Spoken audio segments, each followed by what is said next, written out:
Hello, and thank you for joining us.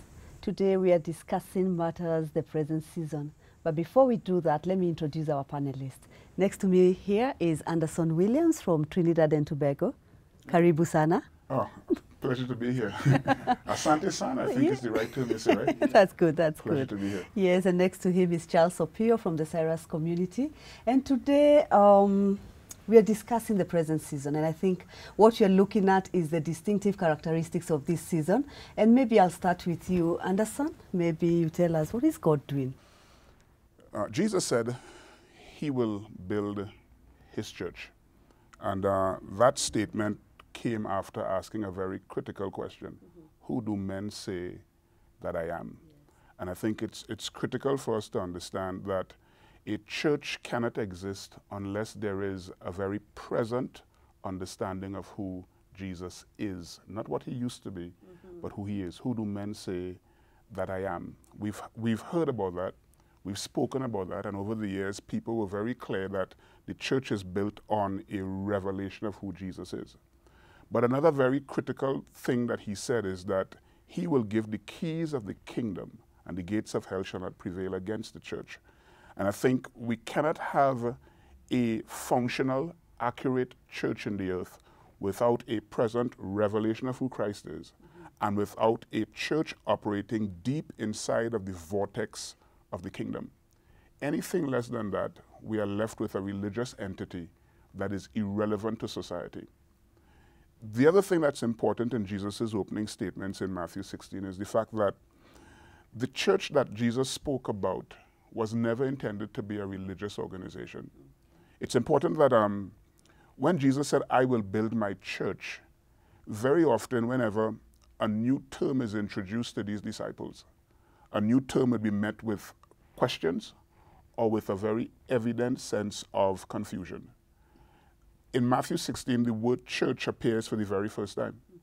And the question is, how is it that these disciples were neither confused, neither did they ask him a question? It means that they understood exactly what this entity was. And in those days, a church or Eklessia was not a religious organization, but was a political entity. It really was the gathering of the intelligentsia who would normally sit and discuss principles, strategies for the amelioration or the transformation of their societies. It was not supposed to be where we come together, clap hands, shout, scream, and go through a religious exercise. Now, having said that, we now have to understand what God is doing in the earth now. And I think it's important for us to start by saying what he is doing is taking us right back to the original template of what Eklessia supposed to be. And in doing that, he's moving us further and further away from the religious distortions that we have become. And so I'll start with that particular point, that we are returning to the original template, the original intent. When Jesus said, I will build my Eklessia, he had an objective. What we have become is a religious institution where we hide away within four walls and stained glass windows, and we go through a religious performance that is only appropriate for a building. It has absolutely no relevance to society. It is not engaged in nation building, neither is it involved in giving the purpose of God traction across the corridors of the earth. We need to go back and find out. Jesus said, who do men say that I am? Not who I was. I think I like that point where you say that, where we have to define him in the present season, what he's doing in our lives today. And when we talk of the church, you talked about Eklessia. Maybe you can tell us briefly, what is Eklessia? When Jesus said, I will build my church. I think Andy has brought a very profound concept in the fact that the disciples did not question what is that. That means that it was a relevant term in their interactions daily. And when he put his emphasis on my, which then means the acknowledgement there are others. There are other ecclesias, so to speak. And I think that, for me, it brings us to a thing I'd like to throw back to you on the distinction between my and others, because you've brought out the key that it first starts with, he is the key. Who do men say that I am? And when that issue is identified, he goes on to then say, I will build my ecclesia, which insinuates there's other ecclesias, and what would be now then the separation point? I guess that's where I'd like to bring it back to, so to speak. I think in those days, history says that Herod had a company of people that were incredibly loyal to him, and they were committed to the propagation of his ideals and his objectives. And that group that was incredibly loyal to Herod was also described as an Eklessia. Now, in our day and our time, if we have to use the same concept, when Jesus said, I will build my church, we can say, okay, he is saying, I'm going to build something almost like what Herod built, a company of people who are incredibly loyal to me, who subject themselves to my rule, my authority, my principles, my constitution, and they will exist in order to propagate my ideals, my objectives, my values. Now, in our day, what we have is a company of people, I would say, who have hijacked the church, and they seem to think that the church belongs to them.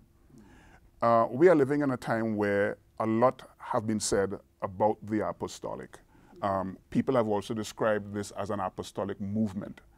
In some ways, the apostles, it's a very relevant gift, a very necessary grace.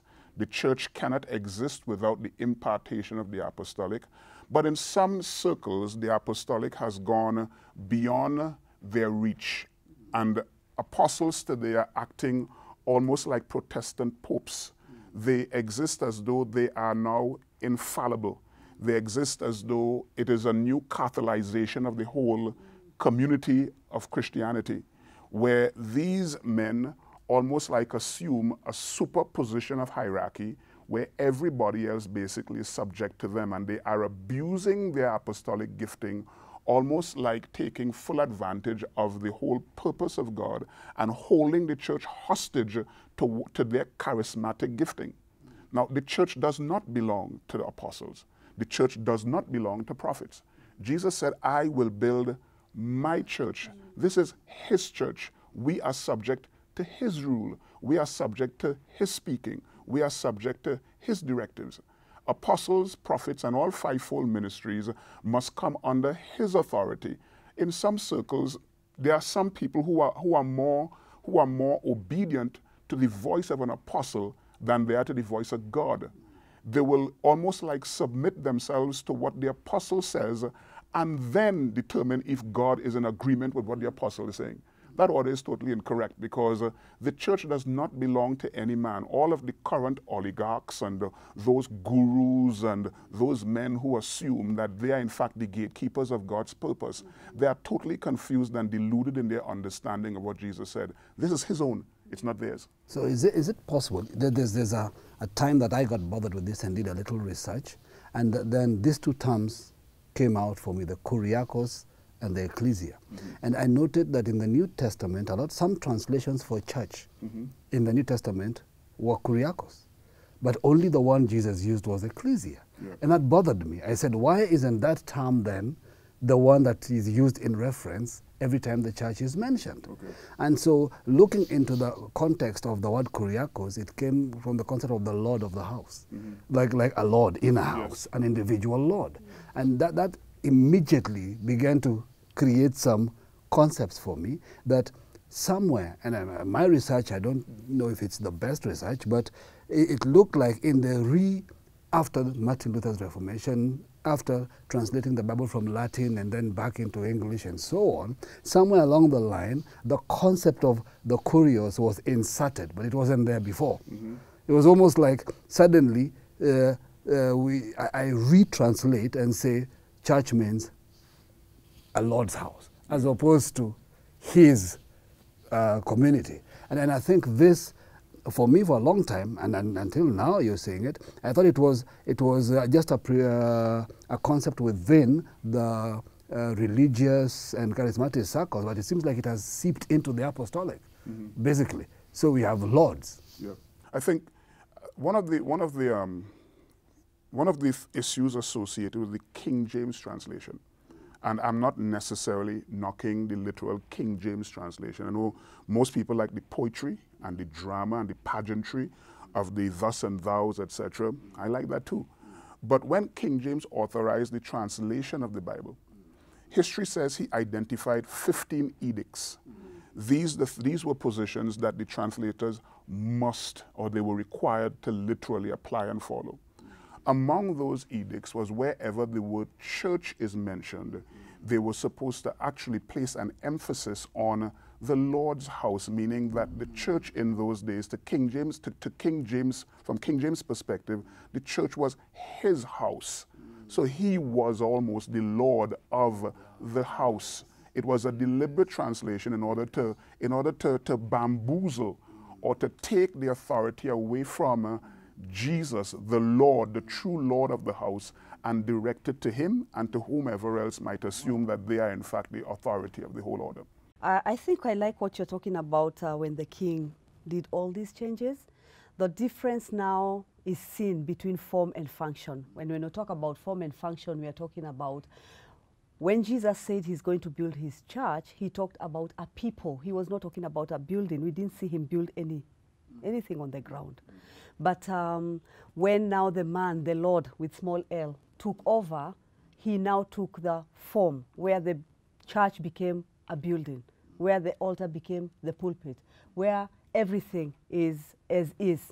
But when Jesus talks of anything that we saw him talk about when he talked about the church, he was talking of the function. So maybe you need to tell us. Yes, I think drawing off of that, as like you shared the whole idea, when this papal idea is coming into the mainstream church, where now we've got apostles, prophets who own the system, and the whole concept is that's why everybody's now aspiring to become one, because people are intelligent. People can tell where the power center is.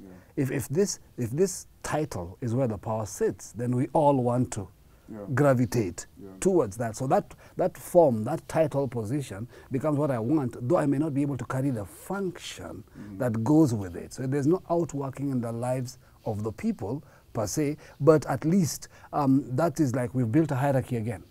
We've basically built a system. Are you the cardinal? Are you the bishop? Are you the pope? Without saying so, but it's become like the new concept. So we end up running with the titles and concepts and phrases, but we don't really want to operate those phrases. So I guess this is where she's saying about the issue about the form and the function, and we are now need to be endorsed.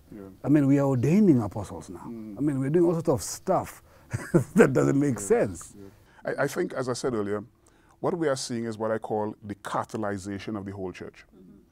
You know, you go back in history again. The church started with power. It didn't start off as a weak, pitiful company of people.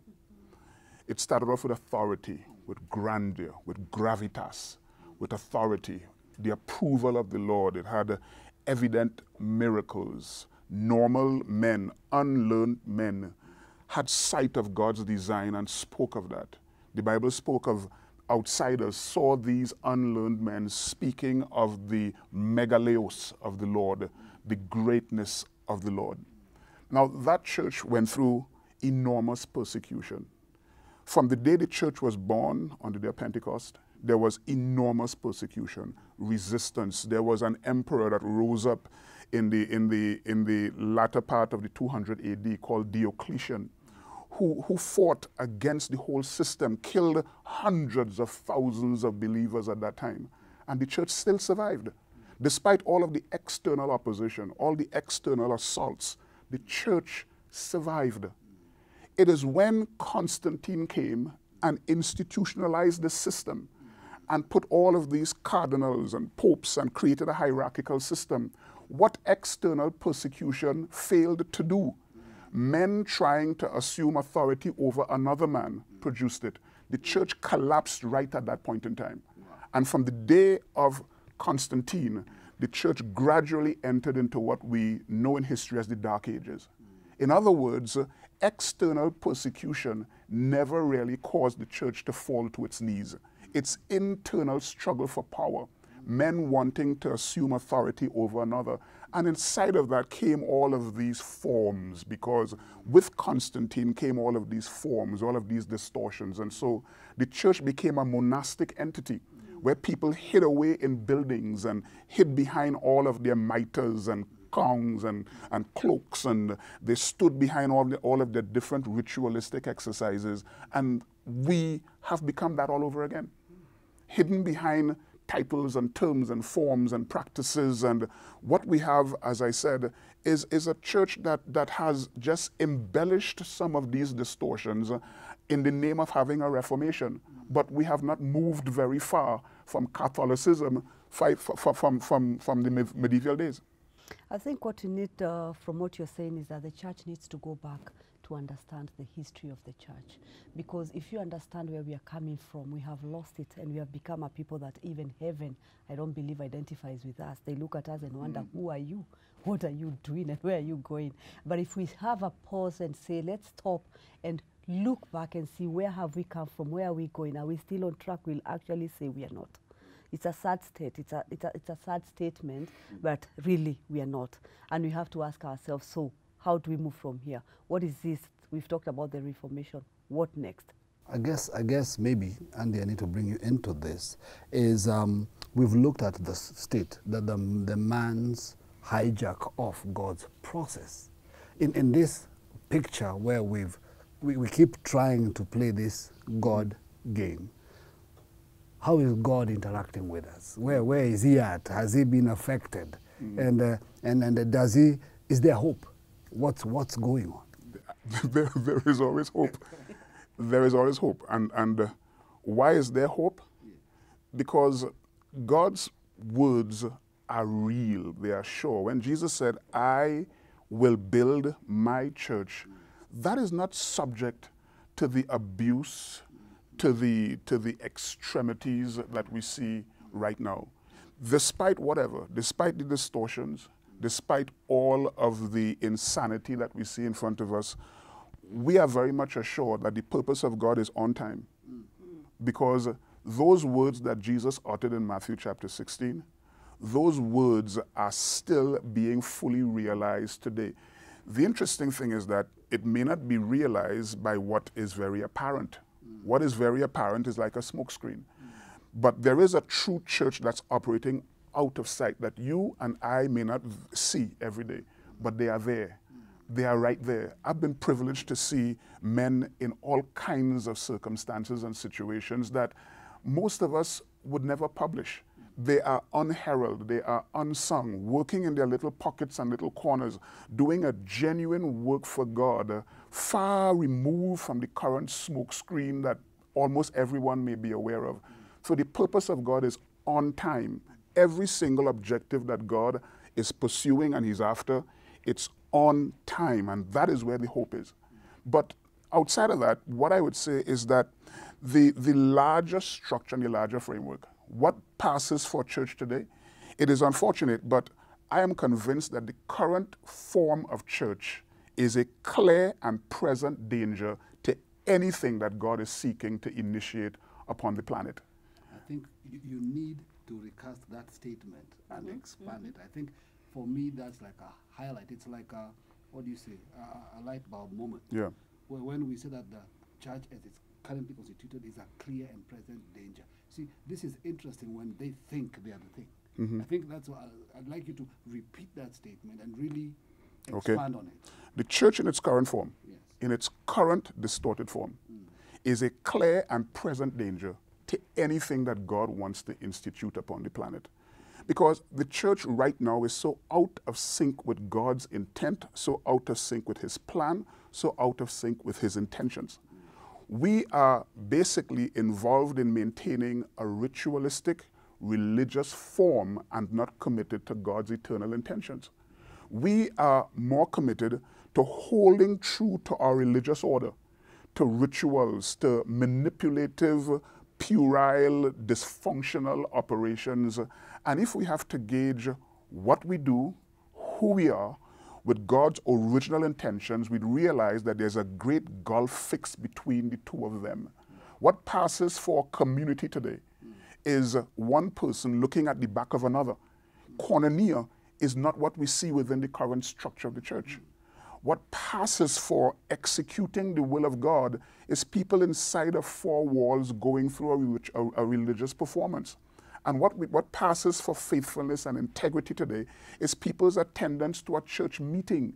I think the meeting has taken precedent over God's objective. And we gauge people's excellence and their values and their character and their morality and their exceptional standards based on what we see inside of a building. Inside of a building, and we have created a people who are very, very, very functional and efficient inside of a church service, but very dysfunctional in life, because we don't see church, or we don't see the kingdom as an expression of life. What we have done, we've created a great divide between the kingdom and a church activity. And so what we have is a church going through its religious exercises, far removed from God's kingdom intentions. I think also we need to look at it again, our viewers, when Anderson here says there's hope. Okay? When you listen, you ask yourself, what you're describing is what I know. I don't know anything else. There's someone who was born in this season where, when they were born, the religious system is what was already on. So when you speak, it's like everything you're saying is actually what I'm inside. I mean, like I'm totally in the depth of this thing. So how do I get out? How do I know what God is saying? How do I hear the voice of God in this season? And like you said, there's hope. There's the 7,000 who have not bowed their knee to the spirit of Baal. Can we talk to them? Well, the short thing is this, that Jesus said, my sheep know my voice, and they follow me. And I think if we are sincere enough, and if we tune our ears heavenly sufficiently, we will in fact hear the voice of God, because there is an internal component in the heart of every man that longs for truth, that longs for sincerity. And that internal longing, if we only reach out from the depths of ourselves and we listen to what God is really saying, and what God is saying is not English, it's not Swahili. It is like a frequency that touches your inner dimensions, that gives you a sense of yearning, of longing, of searching, of desiring. And God will respond to that. And wherever you might be, you could be locked deep inside of a religious order, but God can talk to you. You could be deep inside of a dysfunctional church system, and you are searching, and wherever you are genuinely looking for truth, God will respond to you, and he'll speak and direct you, and he could bring you into a camp or a company of people who could push you forward, lead you forward, and bring you to a place where you could truly execute the purpose of God, instead of hiding away inside of these religious organizations where you are lost in the midst of a crowd and not committed to anything that's even godly. So you're talking about an internal attitude, because there's someone who is in church, they're not looking for God. They're looking for his hand, not his heart. There are so many people who are looking for what God can do for me. They're not looking at how I can change and become that person that God was intending in this season. So the yearning in the heart, like what you're saying, is what will lead you to where God is. And as we look, we are not looking at this generation, we are not looking at the palace. The move of God is not birthed in the palace. I believe if you check in the Bible, you'll always see that it comes from the wilderness, it comes from the manger. It doesn't come with pomp. So we are not looking externally, we are looking internally and saying, I'm looking for God, and let him lead you to where you need to be eating from. So maybe before we finish, you can give us your parting shot on the issue of the present season. I think for me in this segment, the key issues that are arising is some emphasis points. One, I will build my church. Who do men say that I am? So I think the queries would be, it's time to ask the men who are around us, who do they say that he is? You know, and what do we say? It becomes personal. From who do men to what do we say? And the whole idea that, and I think maybe as we come back in other segments, I think on the Eklessia issue, where you talked about it being more of a political entity, maybe opening up, because now we've really talked about where we are at in terms of the confusion, but what is the roadmap? What are the possibilities? What should we be looking out for? I'm looking out for the voice. How do I identify the voice?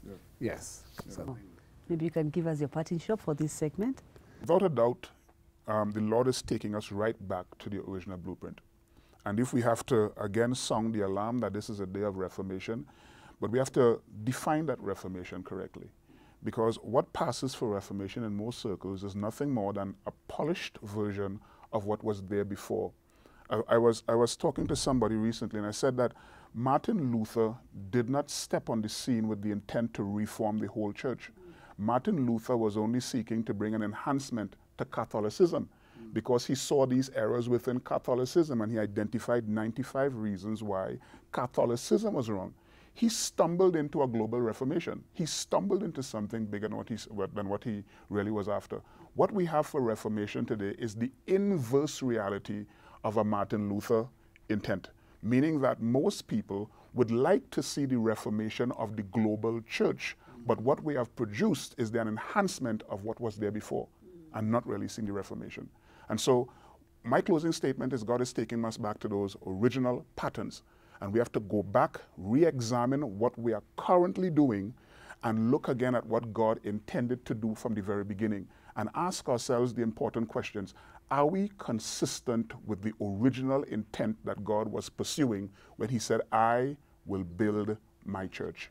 Our viewers, I think when you hear us speaking, we are not talking just to you. We are talking to ourselves, and we are saying we are all going back to the drawing board, and we are checking and finding out, are we in the plan of God? Have we aligned ourselves to see what God is doing in this season, and are we part of it?